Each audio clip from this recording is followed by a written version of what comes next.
What's going on, guys? Welcome back to the channel. In this video, we're going to be taking an in-depth look at the all-new 11.6-inch display inside the 2020 Subaru Outback.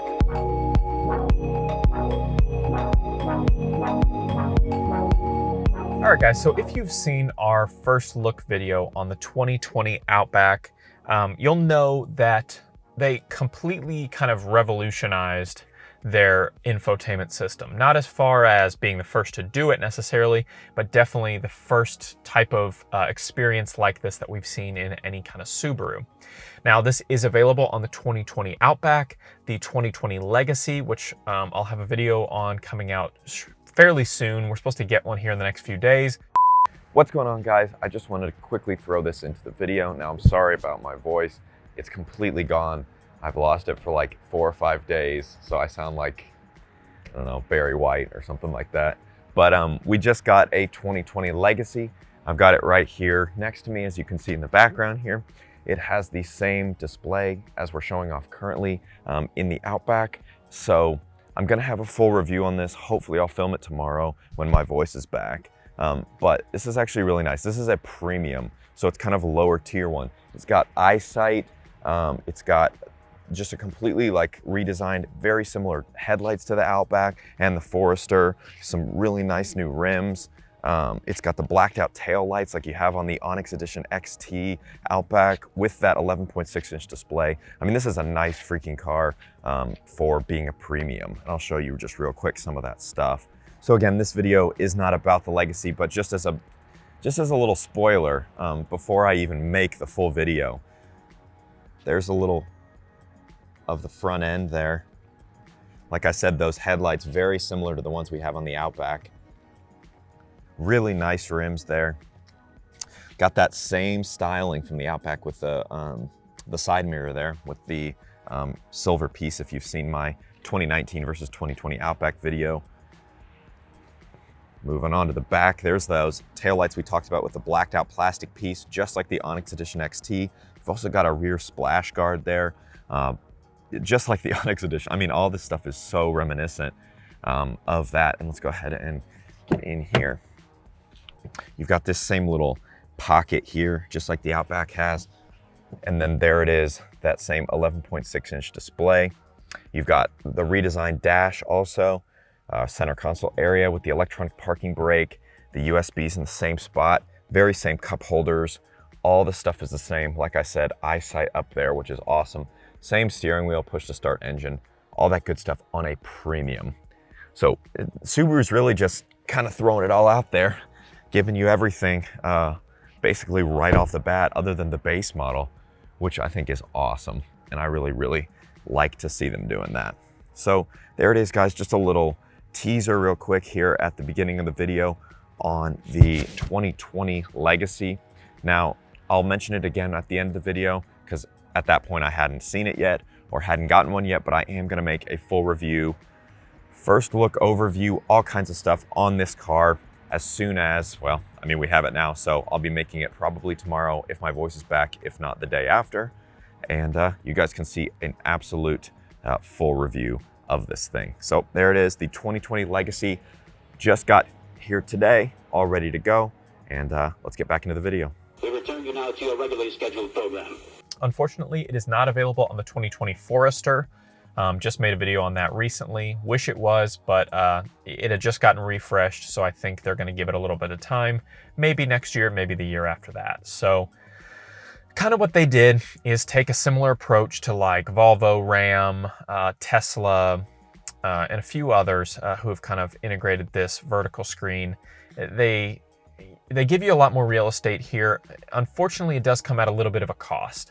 And I don't want this video to come off like I'm complaining about the infotainment center, because I do like the fact that Subaru, a company that's not really known for taking these kind of big, bold steps, and more so playing it safe and doing what they do well, really well, it's nice to see them do something different like this.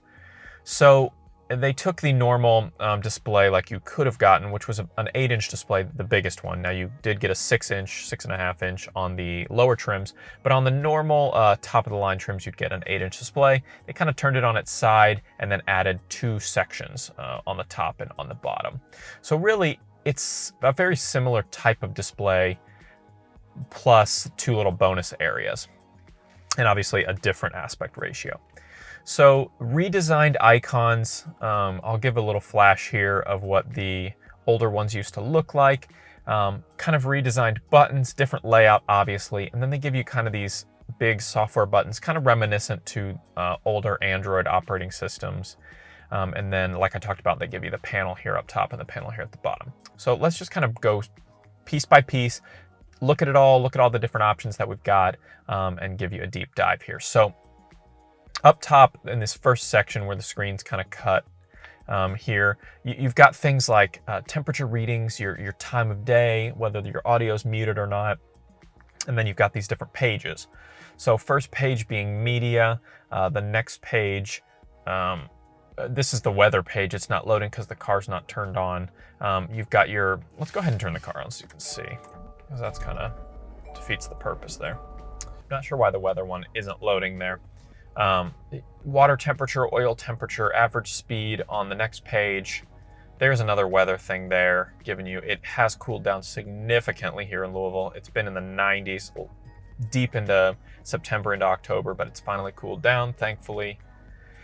And then you do have your X mode controls here on screen, so you can go ahead and switch that very easily right from the display, which is really cool to have because you do not have like a gauge or like a, you know, a physical X mode control anywhere on the dash. So that is the only way you're going to be able to do it, other than going into the settings to do it. So that is pretty much everything up top. Now let's go all the way back to that other weather thing. I don't know why that won't load for some reason. Usually that gives you kind of a breakdown of the weather over the days. Nonetheless, that is the top panel. And this will obviously display whatever kind of media you're listening to. Now let's move down to the second part of the display, and this is the significant section of the display. I'm gonna say it's about 8 inches. I'm actually gonna measure that and see. Yep, 8.5 inches right there on the display. I don't know if you can see that on my phone, but 8.5 inches there. And then let's go ahead and do the full display. All the way down. Yep, 11.5 for the full display.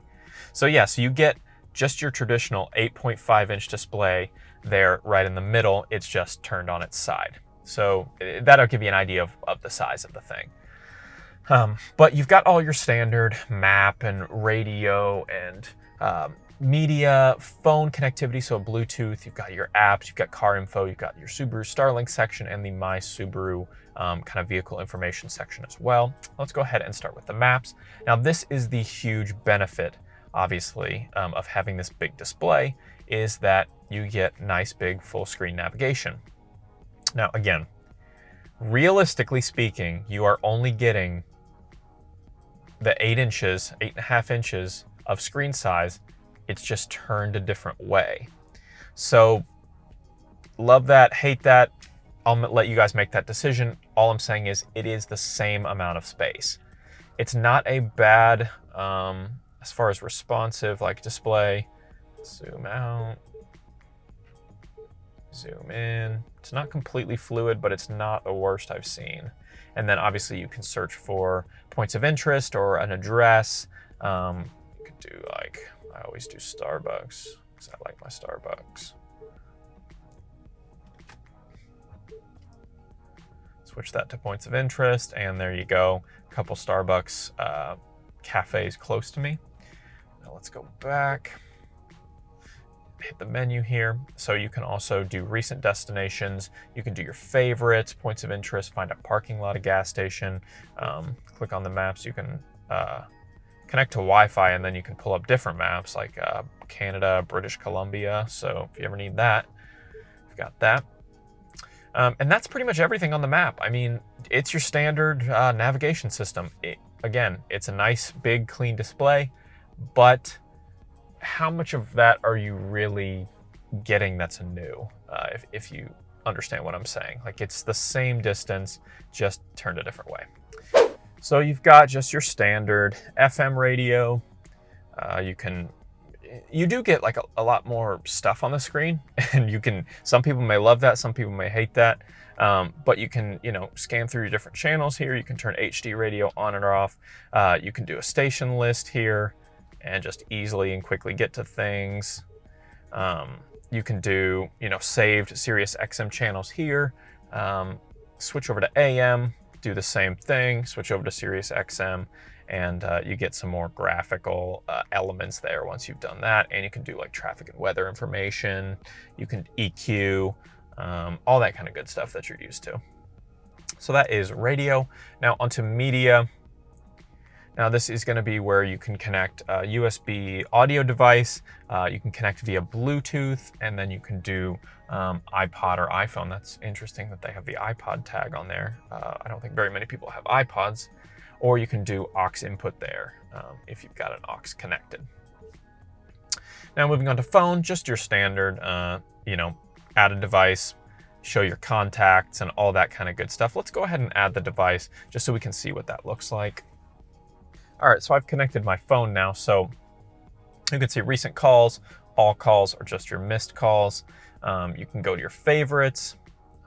I don't have any favorites. You can go to phone book, easily scroll through there. Go to messages. If you sync your SMS, you can kind of see them there, I guess. I've never really been able to get that to work on any Subaru system, but there it is. And then a keypad, obviously, so you can dial any number. So that is the phone tab. Now under apps, we've got the Starlink app, and then you can see Apple CarPlay and Android Auto are grayed out. If you plug in a compatible device like we will in a second, I'll get access to Apple CarPlay. If I had an Android phone, I'd show that too, but unfortunately I don't in this case. Subaru Starlink, it exists. Somebody's got to be using it because they keep it around.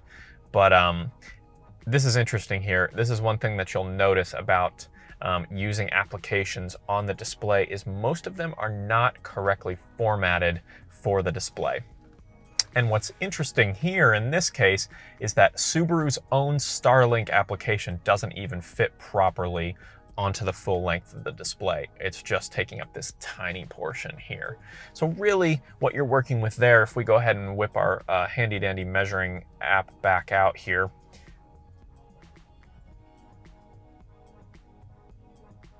is you are working with, I don't know if you can see that there, 6.5 inches there across that display.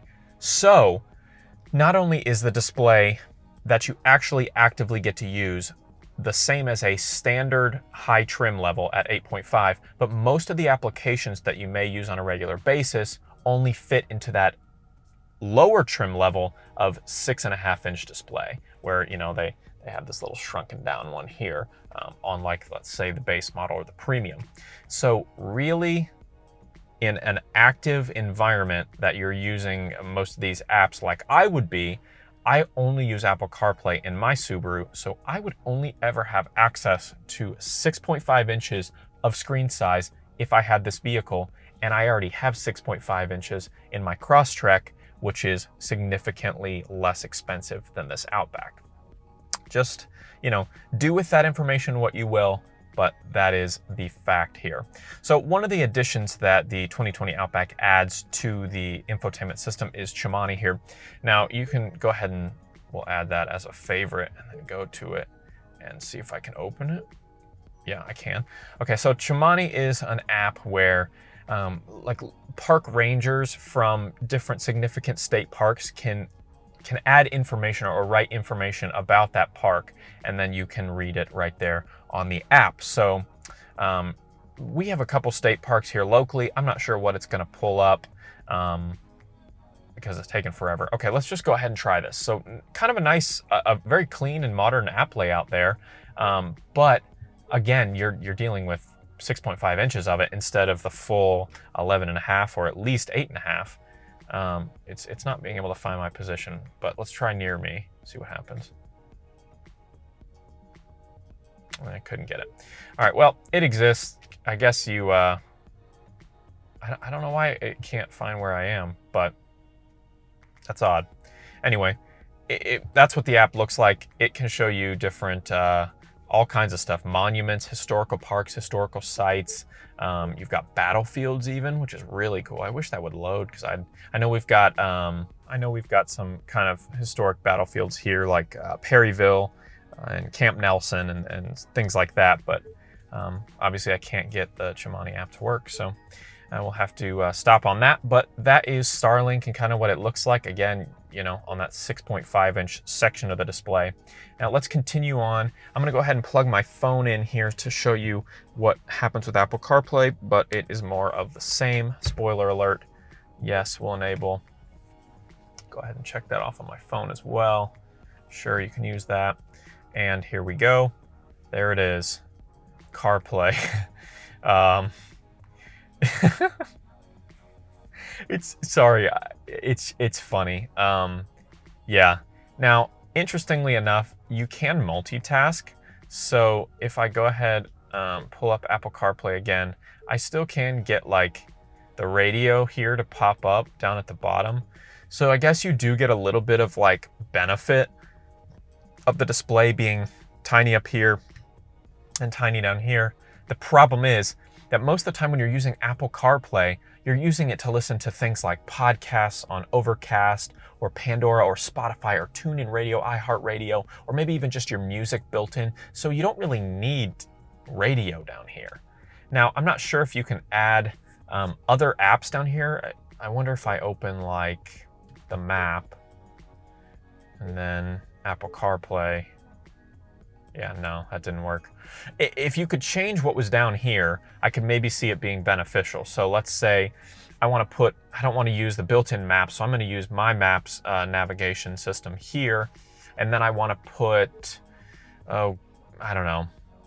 Maybe I want to put my phone down here. So I want to have two apps going at the same time. Now, unfortunately, it doesn't look like you can do that, and you can do that on CarPlay now with iOS 13. So you could have like your map here and your other stuff here. So really, I struggle so much with the benefit of having this big screen. Even if you just use the built-in applications, you don't use CarPlay, you don't use Android Auto, even if you just use the default applications, you can't really take full advantage of it, and that's the disappointing part about it. Anyway, we're not going to do a full CarPlay breakdown. If you guys are familiar at all, this is the updated iOS 13 edition of CarPlay. It adds a dark mode. It adds these different tiles here, some updated applications, like a Now Playing app. You've got Waze available. That came out over the summer, I'm pretty sure. If you want a full breakdown of Waze, I've got that. I'll go ahead and link it here on screen, and a full breakdown of CarPlay. I'll go ahead and post that on the screen as well, so you can check out those videos. But that is what happens when you plug in an iPhone. Yeah, 6.5 inches as we measured there, so no different at all than if you had a base model Subaru of any kind with that 6.5-inch display. So if you're an avid CarPlay user and that is the only thing you ever use your infotainment display for, you're better off getting something with that 6.5-inch display because it'll save you a good bit of money. Let's go ahead and head back.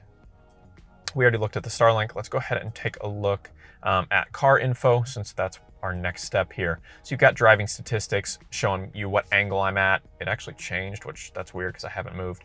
But you can see advanced packages. So those show you all of your different safety features. Obviously, Subaru has a plethora of safety features available. Blind spot monitoring, rear automatic braking, forward collision alert.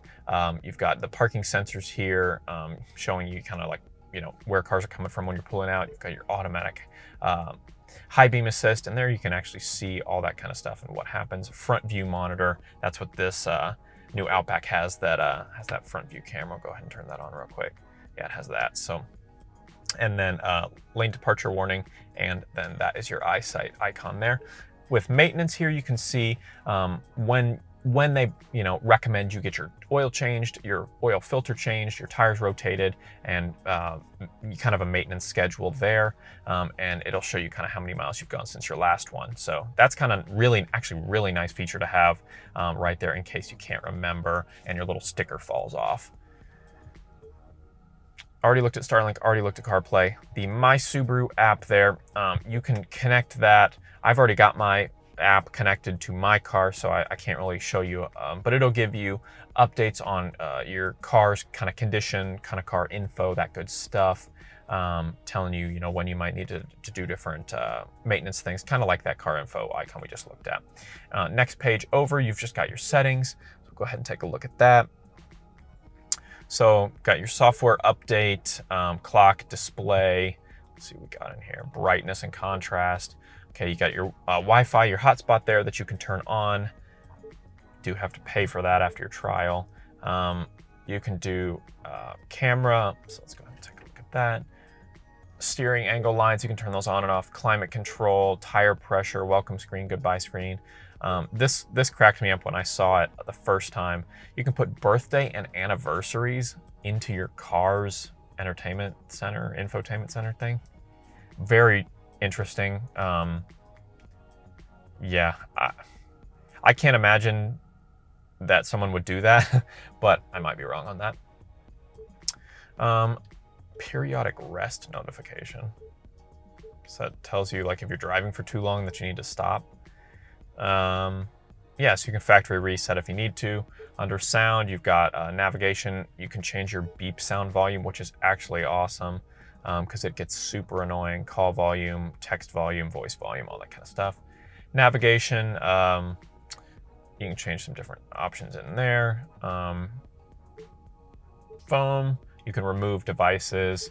Radio, you can set what you want your preference to be, and then your car. You can control your eyesight systems here, turn them on and off, turn your defogger, when it should come on, how long it should last. Interior lights, welcome lighting. You can do your one-touch lane change where you just flick the thing up one time and it changes for you, or it beeps for you at least. Always turn auto vehicle hold on, it's a great feature. X mode, you can turn that on, and obviously you've got all your different safety features here that you can engage or disengage. That's pretty much everything under settings. And now if you hit this car button right here, that's going to take you back and give you more options over your vehicle controls. You can turn VDC on and off. You can turn your X mode on and off, auto vehicle hold on and off. Your driving assistant is going to take you back and show you what sensors are on, pre-collision braking, lane departure, and blind spot detection and rear cross traffic alert as well. And then finally, you can turn your warning volumes down, change your units, turn auto start stop off. So it is in the software. There is not a physical button for that. So just if you're looking for that, there's how you disable that if you don't like it. And that is pretty much it. Finally, you have driver profiles here. So you can add that, set your language.